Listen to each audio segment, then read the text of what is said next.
Introducing a financial advisor does two really obvious things. Number one, it helps the client. And the best thing you can do is refer a financial advisor. In my opinion, the better advisor, of course, is better. But even just having one that's going to just get you organized is a huge benefit.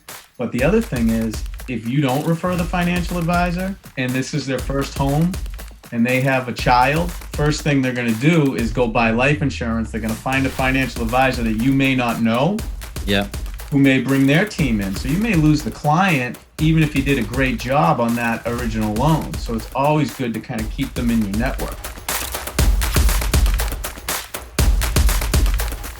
Welcome, Model FAs. I am very excited to bring to you our guest today, Mark Maiocca. And we're going to be talking a lot about COIs today. So we've released a blog on COIs. We've done a separate podcast on some of the COIs that we work with. And this is going to help build upon that even further. So very excited to bring Mark to you. Mark is the founder of Core7 networking groups. They help real estate, mortgage, tax, and financial professionals create exclusive networking groups to generate referrals and add value to their partners. Best-selling author of the Core7, How to Buy a Home and Secure Your Financial Future at the Same Time, and also the author of 2 different ebooks, How to Create a Core7 Networking Group and the Core7 Book of Scripts. He is also a mortgage originator for the last 20 years and has closed over $1 billion with a B dollars in loan volume. And I'm sure these last 18 to 24 months have been pretty hot for you. So Mark, welcome to the show. Thanks, David. Thanks so much for having me. Of course. So you've been in the mortgage space a couple of decades. I guess tell me a little bit about that and some of the frustrations that maybe you felt in your own networking that led you to develop Core7. And then we'll obviously talk about the methodology there. Okay. So when I started way back in the late 90s, I got into the mortgage business, didn't even know what I was doing. They said I was a loan officer. I thought I was going to be carrying a gun, or I just didn't even know, but I was told it was a good job. You can make a lot of money. I got into it and I loved it. And I really started networking, really started doing things to build my business. So I joined a local networking group. I thought I'm the only mortgage guy in the group. I'm going to get a ton of business. And it really didn't work out that way. The meetings were at 7:00 in the morning. There was a lot of professionals that I couldn't refer, there was the Mary Kay representative, the personal injury attorney, and it didn't feel right. But the straw that broke the camel's back was the realtor in the group and the financial advisor, who was supposed to be a mortgage guy's, best referral sources. Mm-hmm. They didn't give me a referral for 6 months. Okay. And finally, I asked them, what's going on? And long story short, they were working with a mortgage originator who was not even in the group. So I was never going to get any business there, so it really just wasn't a good thing. So I was super frustrated. My top realtor, who is a partner in Core7, and we just said, we got to change this. And we created the networking groups. That's how it started. It started just with me and him. Then, we brought in our closing attorney. I was referring this financial advisor who's doing a great job with the clients. And what we noticed was the clients who went to the financial advisor were much easier to work with. They understood it. They went smoother. They were happier. And we invited him to the meeting, and then it just kind of took off from there. And, over the last 10, 15 years, we've just been tweaking it and, getting the scripts down, getting the methodology down, make sure we find the right people, and it's just developed from there. I'm sure you were alluding to the BNI group, and I think BNI is an outstanding organization, but I think that depending on the various chapters that you're a part of, you may end up in a great group, you may end up in a not so great group. And I was a part of one when I was an advisor, and it could be frustrating at times because, you have, someone there who sells flooring, or you have a plumber, or you have all these folks that you feel guilty that maybe you can't refer them, and maybe they feel guilty that they can't refer you because they may not be coming across those opportunities. And it's sure, you may get a referral from them at some point, but does that really justify that, time, energy, and effort, for the potential of maybe a referral? So what I like that you've done is you've taken that BNI concept as it relates to networking, but did it pun fully intended, obviously, with the core group of people that always can share business with each other, no matter what. So Core7, right? So I would imagine that there's 7 folks, in each of these groups. So share with me what industries these 7 folks work in. Okay, so there's a real estate agent, Yep. mortgage originator, real estate closing attorney or escrow officer, depending what state you're in, accountant, financial advisor, property and casualty insurance agent, and an estate planning attorney. Okay, cool. So what do you find? And I know you have all this stuff documented, and there's, some free resources that we'll plug, towards the end of this episode that people can, learn some more. But when you're working with each other, are you guys meeting monthly? Are you meeting weekly? Is it haphazard? Like, what's the structure that you found works really well to be able to consistently generate introductions for one another? We meet once a month, and the group controls when the meetings are. And we have 2 one-on-one partnership planning sessions. So 3 meetings, but they can all, you can do it by Zoom, you can do it in person. The one-on-ones, I like to do them over the phone. We have a worksheet that we just ask key questions that make that happen. And the structure is really set up so that things are going to happen every single time. So it's predictable, systematic, and accountable. And everybody in the group has expectations. Like, they know what I'm supposed to do. I know what they're supposed to do. So if introductions aren't happening, that will benefit the client. As you know, if they get a whole team, that there's no way they can't benefit. But if introductions aren't happening, it's going to kind of really stand out. So what are some of the things that you're discussing in the group meeting? Are you just simply, like, I remember in BNI, I was like, passing your pink and yellow slips or whatever, so are you just simply like passing referrals around, or is it more in depth than that? Like, what do you find a good structure of that group meeting is to be productive for everyone? Great question. It starts off just with our kind of core values. Then we have a kind of an update section where we call it what's new and positive and who do I want to meet. And that was more with the abundance theory. Like, we wanted it so that you could ask what clients you wanted to meet and what referral partners you wanted to meet. So like, I go to the meeting and I ask the realtor in the group if he knows other realtors. So we're always trying to help people that way. The tracking is based on connection. So the referrals are made in a systematic way. I'll go into that in a little bit. Mm-hmm. But the referrals are made and we track contact. So let's say the realtor sends me a referral, I talk to the person, and they go to a different lender. Mm-hmm. That's still, when we do the regular meetings, he still gets a check for that referral because he made the introduction, he did it correctly, it just didn't happen. In the quarterlies, we track income. So that's when you track closings, we actually track the money. Understood. And so when you say things like, new, exciting, or positive, like, what's an example of that, just so that the folks listening can understand what that means? Is it about their personal lives? Is it about their area of expertise specifically? Like, what's actually discussed or what's an example of what's discussed during that segment? It can be anything. For me, it's always the business stuff. Some people will say, my son threw a no-hitter, something like that. But for me, it's just, building on a team, lots of refis, looking for someone like this. I'll tell like a success story on the methodologies. That's the thing with it. There's a certain methodology. So you can exchange referrals with everyone in the group, but there's certain ones that are tracked. And I don't want to get into the whole thing. We need a whole hour. But basically, if it's followed, the person with the biggest benefit is the client, because they'll be able to come into a transaction, say buying a new home, and walk out of there with all 7 professionals that know each other, collaborating together on their behalf. And just as well as I do that people who have a whole team collaborating together are usually very, very wealthy people with the big investment banks that now they have enough money to do that. This is a way that they can kind of get that together without, right when they start, maybe even buying their first home.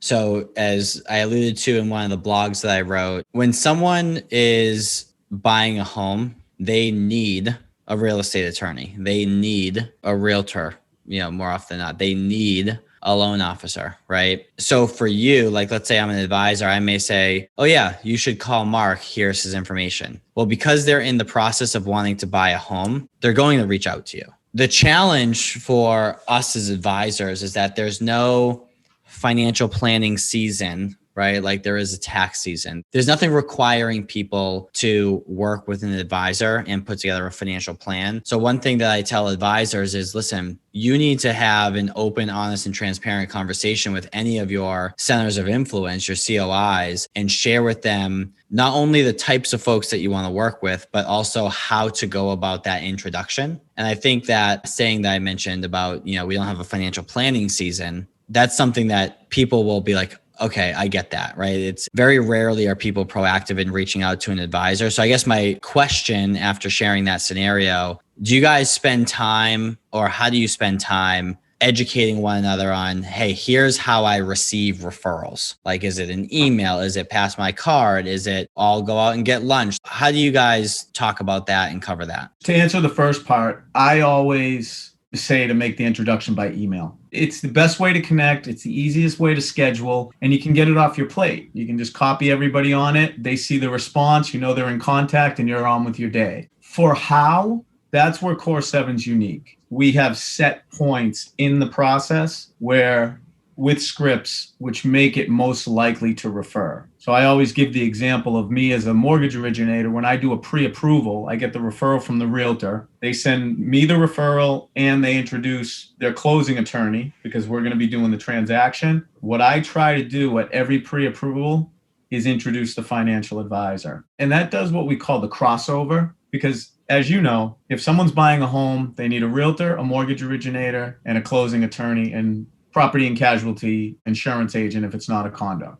That's it. We don't need to bring a financial advisor in to get that deal closed and get a commission. But if we're doing a good job for the client, we're bringing you in. And so at pre-approval, every single time I ask the question, first of all, I gather information up front so I know what they have and everything. But I'll ask the question, how's your relationship with your financial advisor? And I'll introduce it a little more and talk about how we work together. And that's how I introduce the advisor every single time. So when we're at this meeting, that advisor knows if I'm doing purchase business, that he should be getting referred. So this maybe just be like a gut feeling. I don't know if you track this or not, but like, how often do you find that person will respond favorably to being introduced to that advisor? Is it, 1 out of 10 times they say, actually, I need one, or I don't have a good relationship? Is it 10 out of 10 times? Like, how often are you able to find that opportunity when you present that opportunity? Very often, but it's probably, so with the group I've been working with a real estate agent is one of the founders. He created a lot of the process.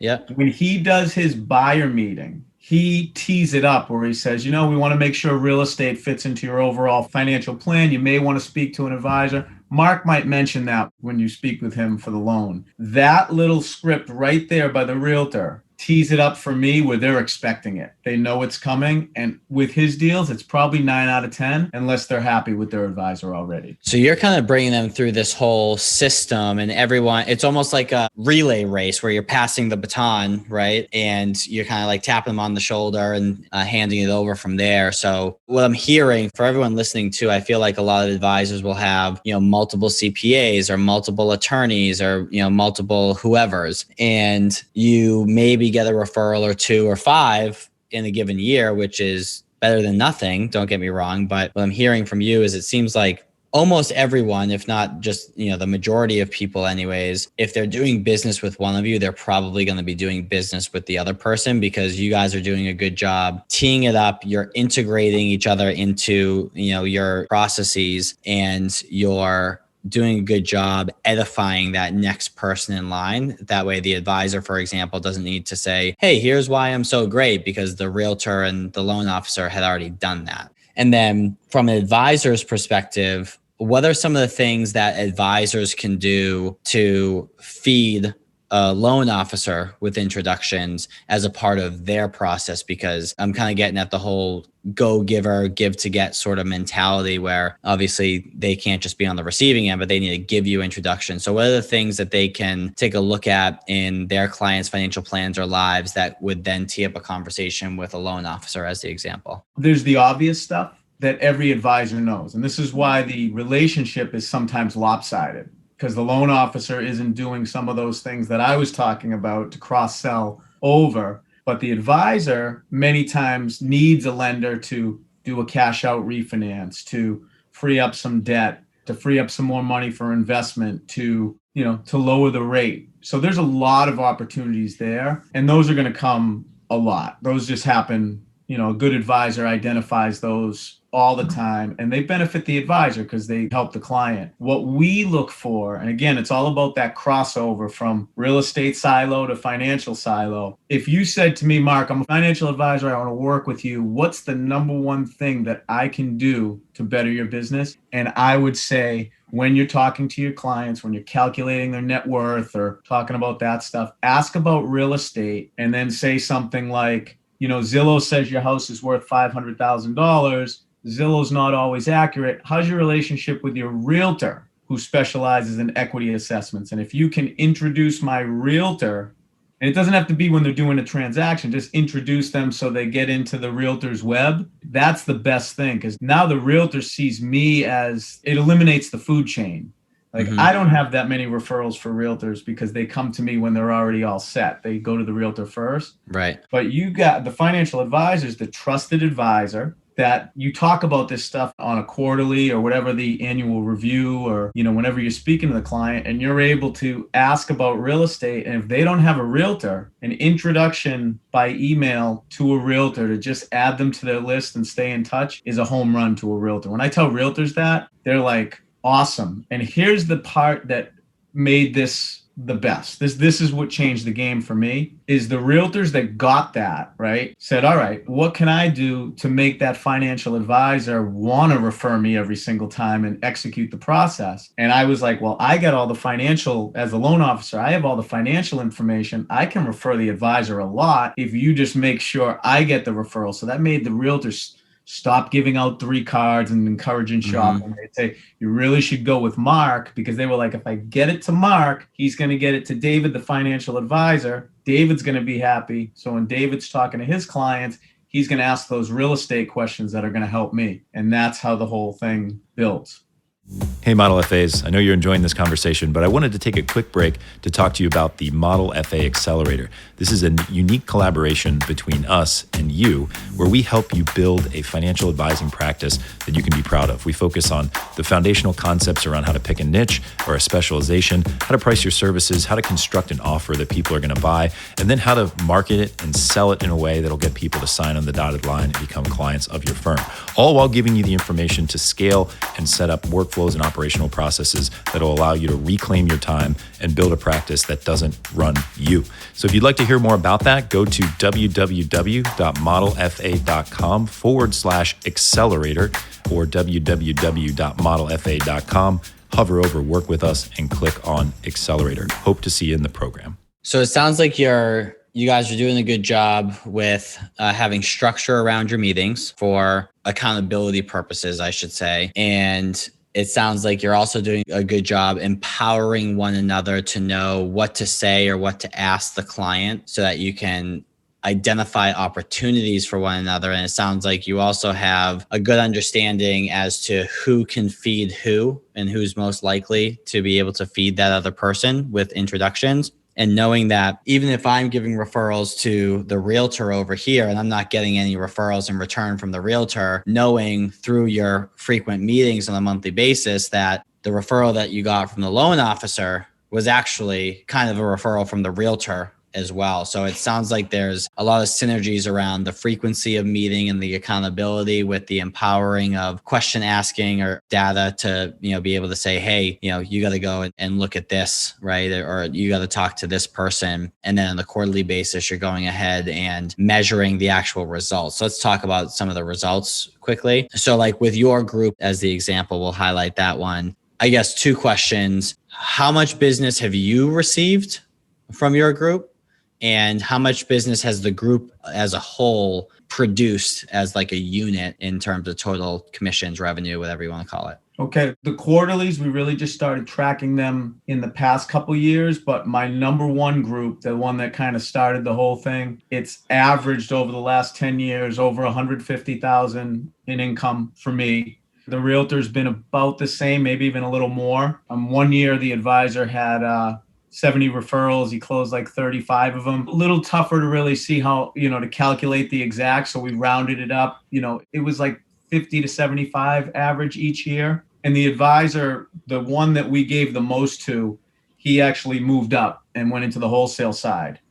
So he passed it on to somebody else who didn't really embrace it as he did. The PNC, they've done really well. We only had a 3-month litmus test where the closing attorney, which is the best referral for PNC on a purchase, gave them 25 policies in a 3-month period, and they said it was $6,000 in revenue. The estate planner, didn't track. They didn't fill out their lead tracker very well, but the advisor gave them a ton of business. I would guess we use $700 for estate plan. Sometimes it's a little more. That's the average. Yeah. They were up over 50. So all in, we're netting, probably about $500,000 a year every year from that group. And I hate to say this, but that group has had an accountant for only 2 of the 8 years. Well, it's cool too, because that's not your only, stream of business, right? So for everyone listening, all those numbers you share, it's not like that's what everyone made in that year. Like they have other avenues of business, like client referrals, their own marketing,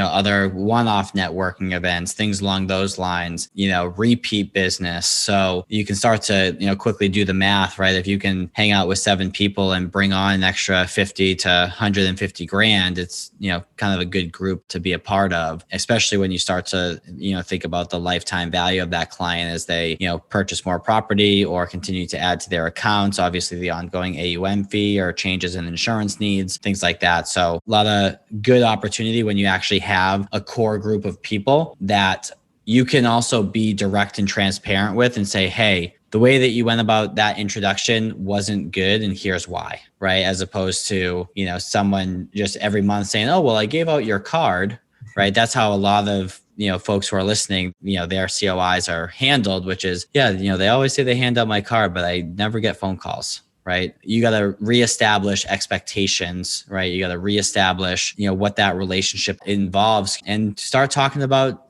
potential exclusivity, in working with each other, so that like there's advisors on our team that I've come across that they'll link up with, a CPA, for example, and they'll actually put each other on their websites. So it legitimizes it even more. It's hey, this person is an extension of me. There's no stronger referral than that, right? When they're already quote, on your team, so to speak. So you can get pretty, deep with those relationships, both in reality and optically to, the folks that you're serving. Right. And here's just another thing. This isn't to go too deep.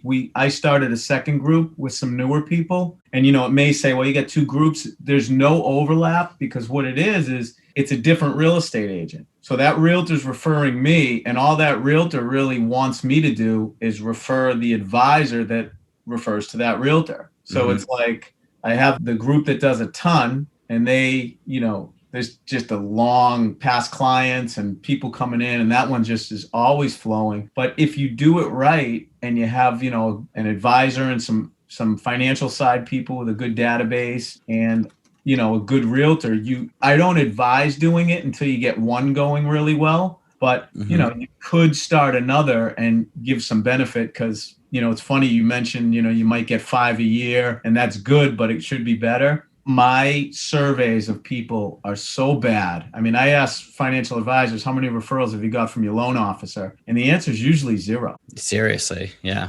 I know a lot of advisors can get frustrated with you guys, so to speak, but I feel like it's obviously on their end, for not doing a good job empowering, these folks to identify opportunities.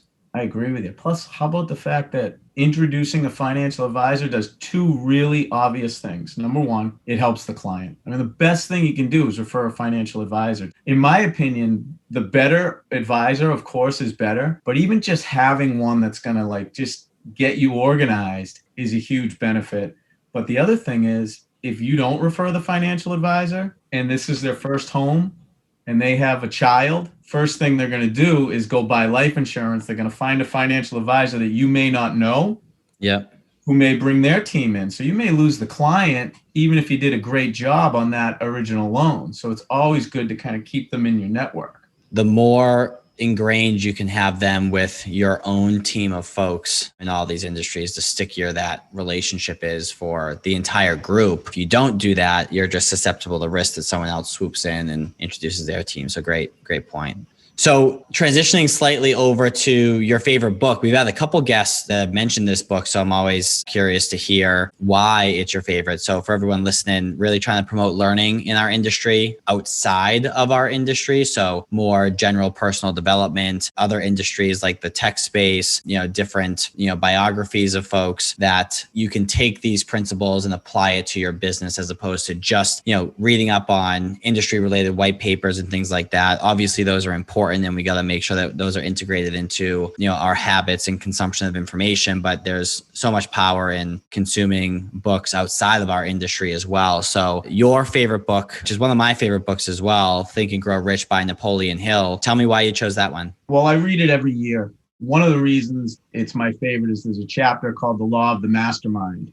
Mm-hmm. And it kind of talks about what we're talking about here, where, like Ben Franklin, Thomas Jefferson, like all these people were in a mastermind, helping each other, referring business. And, that was one of the things. But the whole book is unbelievable. Just the way that, your mindset, what a man can think and believe he can achieve, something like that.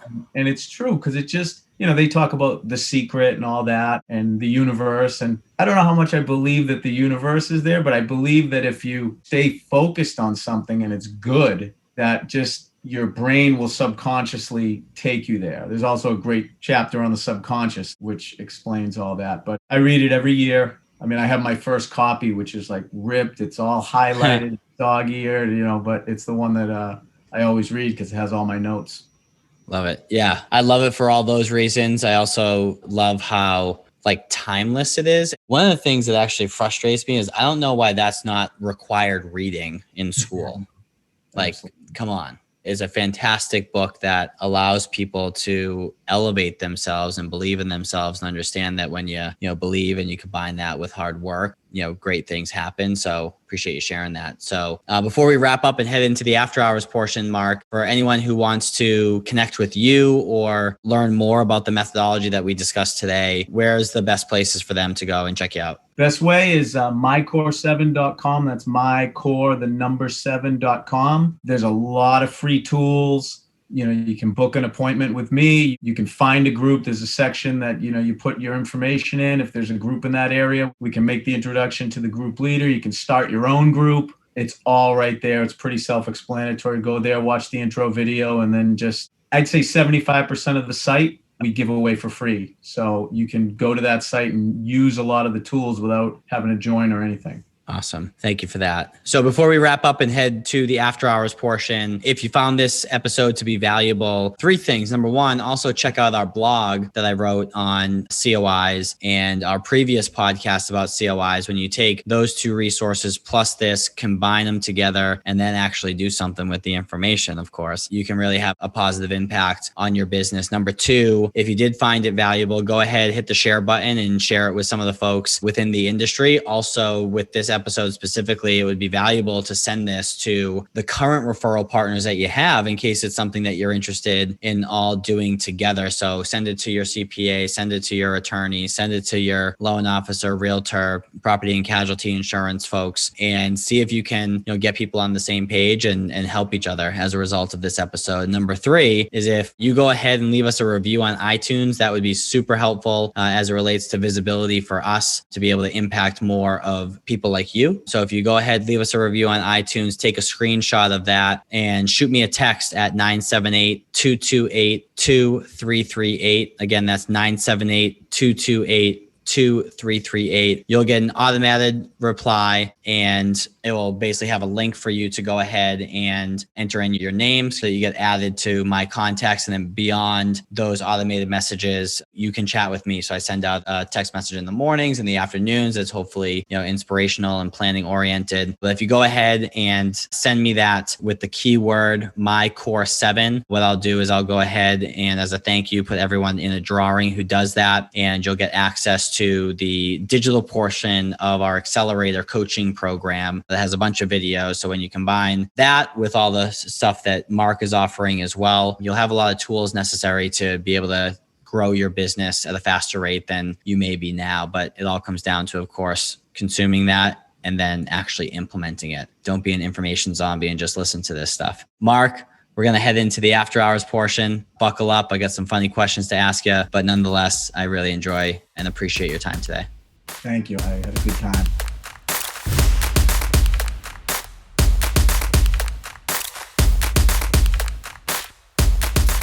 After hours, let's rock. So I got a few questions, just rapid fire, to see really what your responses are. And they're totally off color. They're not professional. And we're just going to have some fun. So first one, would you rather be born with an elephant trunk or a giraffe neck? Elephant trunk. Elephant trunk. I got to know why. Why? I don't know. You like peanuts? It's more the long neck. I have one already. Any longer it would be. So you've been just, troubled thinking about that. Yeah. That's funny. Would you rather forget who you were or forget who everyone else was? Forget who everyone else was. Always want to know who you are. I like that. Would you rather be gossiped about or never talked about at all? Gossiped about. Good, bad, ugly, doesn't matter. Any publicity is good publicity. I agree. This is kind of a totally unrelated sort of would you rather, but kind of interesting. Would you rather never laugh again or never use your smartphone? Never used my smartphone. See, I feel like that would be so, I guess it doesn't say you can't use your laptop, and my MacBook is kind of like my smartphone. So I would choose that too. Well, if I had to give up technology, I mean, I don't know how I'd make money, but, I'd rather obviously be able to laugh. Speaking of laughing, this would be funny to watch. Either be fun to watch and the other one would be funny to listen to. So final question, would you rather fight Mike Tyson or talk like him for the rest of your life? I think I'd rather fight him. Yeah. Something tells me that would be a quick fight. I don't know which one would be standing, but it would be quick either way. I think it would be the rest of it. Either way, it's the rest of my life. Oh man. Awesome, man. Well, appreciate the fun today for everyone who stuck around for the after hours portion. Hopefully there were a couple chuckles, maybe got you thinking as well. So appreciate you sticking around. And Mark, again, thank you for your time. Thanks, David. That was awesome. Take care.